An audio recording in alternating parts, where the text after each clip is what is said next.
Alright, so this is step one that I did so far.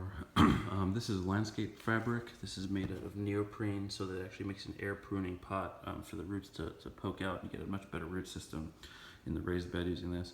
I got this from Lowe's. It was 3 feet by 50 feet. So each bed requires 24 feet because they're 10 by 2. Since it's only 2 feet high, I only need 2 feet. I don't need the full 3 feet. So I did was just measured it out, took a pair of scissors, and just cut it so you get 2 foot lengths, and then this 1 foot strip here, 50 feet, I can figure out what to do with later, but that's step one. Alright, so this is step two. Basically I plotted out where I want my beds here, and so I just measured out 10 feet by 2 feet and stuck some stakes in the ground. And the way that I did it to make sure it was even is I'll just lay a piece of PVC pipe, which I'm going to use later for the trellis, over it, and then measured out the 2 feet and then just stuck the stake in. And it's just important that the outside of these stakes are the parts with the hooks, because this is where your chicken wire is going to go. Alright, so the next step that I'm doing here is so fabric pins. So you're eventually going to have to take the landscape fabric and you're going to have to pin it to the chicken wire. It's pretty expensive. It's like $10 for like 75 of them. But instead, what I realized is that chicken wire comes with this wrapped around it like a rope, and I'm just going to cut off 3-inch sections of this and basically make my own fabric pins out of them. Alright, so next step is to wrap it in some chicken wire, and these little posts here, they probably cost like $1, maybe $1.50. They come with these nifty little hooks. You just hook the chicken wire right through it, and I wrapped it all the way around, and then some extra little pieces that came off, I just kind of twisted them around just for some extra support. Next step is just to line the inside of this with some gardening fabric so that it holds the soil. Alright, so then what we did was we took our 50-foot roll of landscaping fabric and put clothespins on them just to hold them in place, and then we're going to fasten them to the cage with pins. Alright, so to put the clips in, we basically cut some little wire.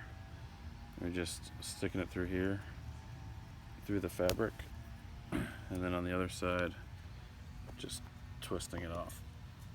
That's it.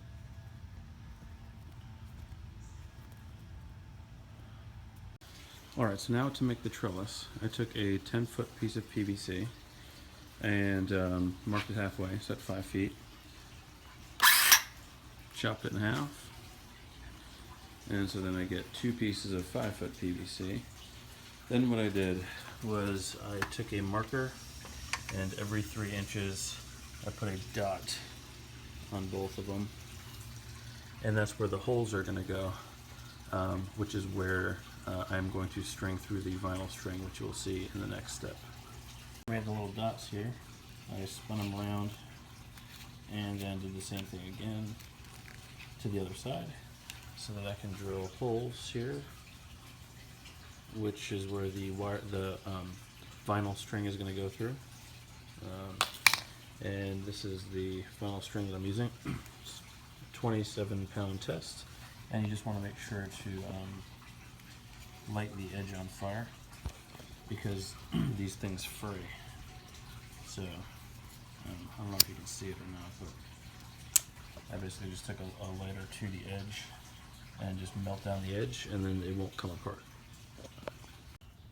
Alright, next step is, once you get the landscaping fabric, put down some cardboard or some newspaper. That'll basically act like a mulch to the grass below it, and it'll also decompose and attract earthworms. Earthworms love soggy cardboard. So as I water this will turn into mush basically, and earthworms are going to come from underneath and then hopefully leave some worm castings in my bed. Alright, so now that I got all the little holes in my trellis here, these are where all of basically the rope, I think it's nylon, is going to go through. You also get these little elbow joints here to connect the PVC pipes. They're 56 cents a piece. And then for the top brace, which you'll see it all come together here in a minute, I'm going to take another piece of PVC, and then this is 3/4 inch PVC. These are maybe $2.50 a piece for the 10-foot pole, and then some rebar. This is optional. I'm just going to do it just to make it a little bit stronger. But this is maybe less than $5, so I would say 3 and change after taxes, like 4 and change, something like that. And I'm basically gonna, this is a 1/2 inch, so I'm gonna put this inside this, which is 3/4 inch. You know, this is hollow, just to kind of reinforce it, because you know these are really bendy. All right, so this is the frame of the trellis. This is where all the little holes are, where the rope's gonna go through. And this pipe here is where the rebar is in, just so that it's a little bit more stable. It's not as bendy. And this is just an extra piece here. Don't worry about that. And so basically what I'm gonna do is I'm gonna thread these through. All right, so for this end of the rope, I basically used a little slip knot here.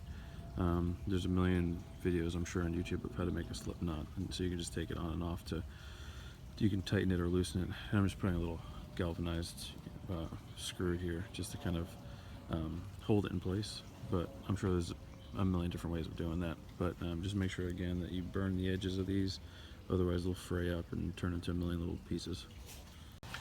Alright, so I switched up my method a little bit on this next trellis, because this first trellis, you can see that some of the strings got loose as I tightened some of them. Others became loose because the distance changed. So what I did instead was, on this next one, I basically did a slip knot here. And a slip knot, you can just look up on YouTube again. It's really, really simple, but it's basically like a noose. So the more tension you put, the more tension it gives. And then on this side, I did what's called a guy line knot. And you can again look this up on YouTube, or I can explain it to you if you want.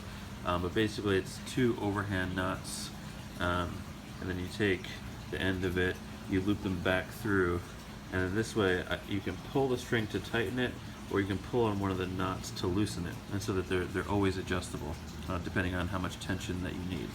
So, and then what I'm going to do, and you're going to see later, is I'm going to take another string going this way and do overhand knots, overhand knot, overhand knot, overhand knot, and that will basically keep them in place so that this thing doesn't, you know, so that they don't slide down the pole type of thing.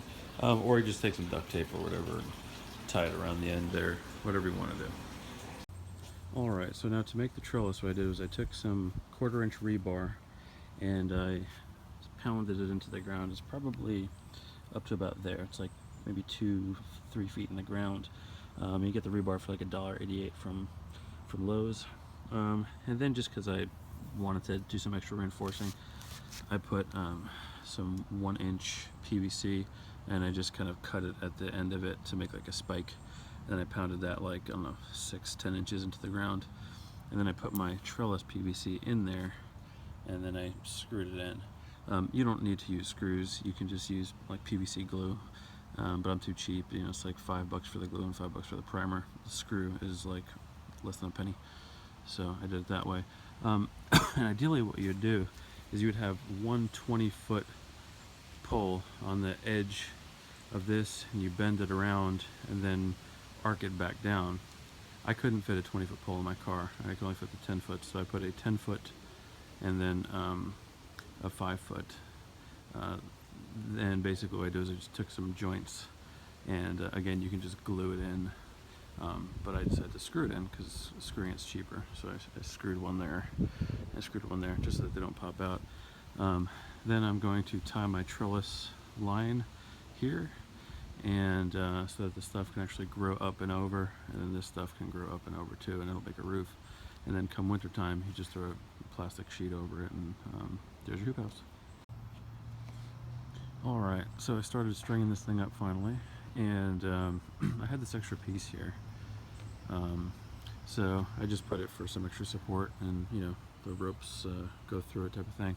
The only thing I did differently was I did 2 guy line nuts on either side. I did one here so I can tighten it from here, and if this runs out of room, I can also tighten it from here. And the problem is when you tighten one part, it loosens another part. So because you're flexing, let's say you tighten this one, this PVC will bow in this way, and when it does that, the ones adjacent to it will get loose. So you need to keep constantly, retightening and loosening certain strings, and so the guy line knot gives you the flexibility to do that. And so this back one is strung up, and then you can put some straight vegetables on here, so like tomatoes or whatever. They don't really want to curve around to arch.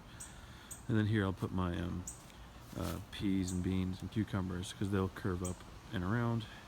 And then eventually I'm going to then put rope going perpendicularly up and over and connecting back down this way.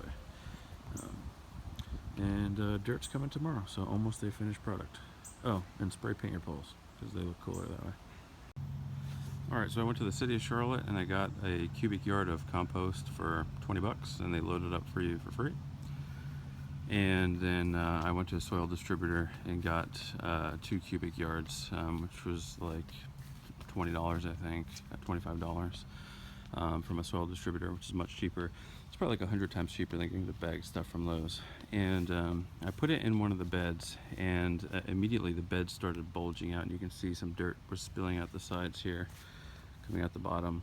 And so what I did was I took I had a couple extra sticks of PVC, so I had these 10-foot poles, chopped them to 4 pieces, and put some spikes at the ends of them, and then just kind of pounded them into the ground to give extra support. So my original design was wrong. You can't do this with 6 stakes. You need, I would say, at least 12 stakes. I had some extra, like wood. I chopped some wood into stakes here. This was a broom handle that broke. I just kind of pounded that into the ground too. And I had those extra pieces of rebar. You don't really need to do this. Actually, the rebar doesn't really seem to be doing anything. You could probably see it here. The rebar, the dirt pretty much just kind of like sucks the rebar into it. So I don't think it's hurting, but it's really not doing anything. And then to stop the dirt from coming out the bottom like it did originally, it's not coming out the bottom now. This is just kind of leftover dirt. What I did was I took that cardboard and I put it at a 90-degree angle to at least stop the initial dirt from kind of falling off the sides up against the walls, and then hopefully the weight of the dirt will keep that in place. And I know eventually it'll decompose, but hopefully that dirt will kind of solidify. It's just when it's really dry and powdery, it seemed to be kind of coming out the edges here. And so this PVC you can get for like $2 for a 10-foot stick, cut into 4 pieces, sharpen one of the edges, so cut it at an angle. And so it's roughly 50 cents per stake, doing it this way. Or just really use whatever you have, and then I just kind of spray painted them green just so that it's not blaring white kind of sticking out. And that's the latest update. Alright, so far it actually seems to be working, this whole cardboard method.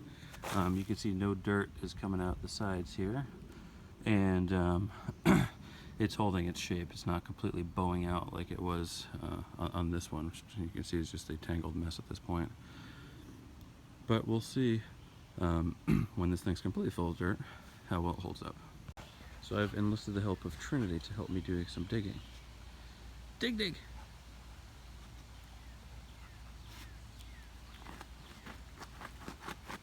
Livestock free labor. No breaks. Back to work. Dig!